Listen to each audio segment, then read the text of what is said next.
After an Australian weekend dominated by the Mercedes, the Malaysian Grand Prix proved us that the year is far from given to the Silver Arrows and that anything can happen in the sport. He had the top 3 and the flop 3 of the weekend in Kuala Lumpur and the track of Sepang. Top 3, Toro Rosso.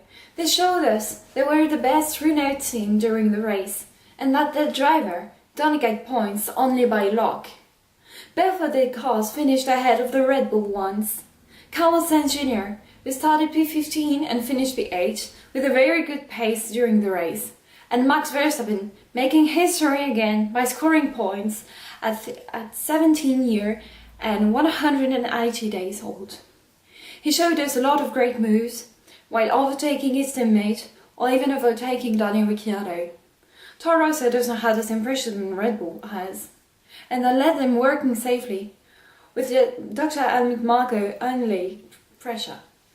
Top 2, Kimi Raikkonen. They were Mark Webber and Jean-Éric Vergne. Now the Black Hat seems to have found a new master in the name of Kimi Raikkonen. Not that impressionists him through. After an unfortunate DNF in Australia, he had to deal with a difficult qualifying session, not getting to Q3 and starting in the middle of the pack.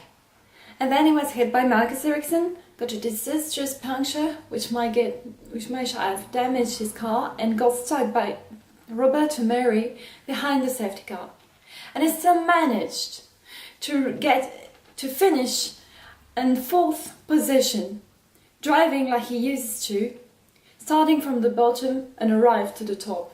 Hats off, Iceman. And of course, the top one goes to Sebastian Vettel. We knew he would be there, racing for victory, but who could have predicted it would be as soon as Malaysia? I think Ferrari even was the last one to think about a victory when they arrived on Thursday. They just did an awesome job during the whole weekend. They managed to get front row in qualifying, and they used the best strategy with the safety car to block the Mercedes cars. But this victory is not all about strategy. And I'm astonished to see that they reduced the 30-second gap they had with Mercedes at the end of the race in Melbourne. Sebastian Vettel was about to race and overtake Lewis Hamilton for the lead, and this is not an image we saw that often last year. Shout out to the team, Ferrari, shout out for the 4-time world champion, making history again as one of the best drivers, following the steps of a certain Michael Schumacher. We are starting with the flop 3, and for me flop 3 is Sergio Perez. It's the 2nd time in a row he has a disappointing race. Forgetting the lack of performance to Force India this year, his race are a disaster. He's constantly fighting with the McLarens when his teammate can fight for the points. His move on Romain Grosjean was just crazy during the Malaysian Grand Prix, and I am kind of sad to see that the Sergio Perez we have today is almost the same that we had before Canada last year. And I'm really sad to see that there are 2 faces of Sergio Perez, the hand we have now, and the one we should be having who get the podiums in Bahrain last year. Flop 2 goes to Marcus Ericsson. I don't have a lot to say. After the encouraging points he got from Melbourne, we just expected better, or at least a confirmation for this race. Unfortunately, he went into the gravel at the 2nd lap and we can't do much about it.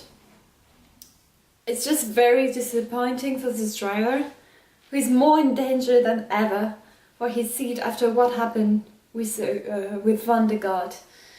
And he needs to show that he deserves to be in Formula 1, and he has to do this at every single race, which he just didn't do during this weekend. And flop 1 goes to Red Bull Racing.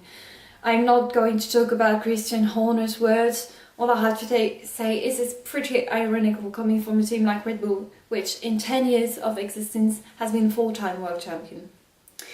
Anyway, this weekend did this with the Red Bull at all. They could breathe during the qualifying session because of the rain, but these conditions, very hot and tough, definitely don't fit the Red Bull car. We could see that all the brake problem they had during the race, and moreover, they struggled with the little sister team with both of their cars being better than them. And it's not so often that we see that Toro Rosso is ahead of Red Bull, especially when the 4 cars get to finish. Instead of complaining about what Renault does or what they don't, they should work together if they don't want to finish like McLaren has problems with the Honda engine. The pictures of the weekend is obviously Sebastian Vettel leading Ferrari back to the victory, as the last one for Ferrari was in Spain in 2013 by Fernando Alonso. Thank you for watching, and don't forget to subscribe and share the video. I'll see you in 2 weeks for the Chinese Grand Prix in Shanghai. Take care and see you at the checkered flag.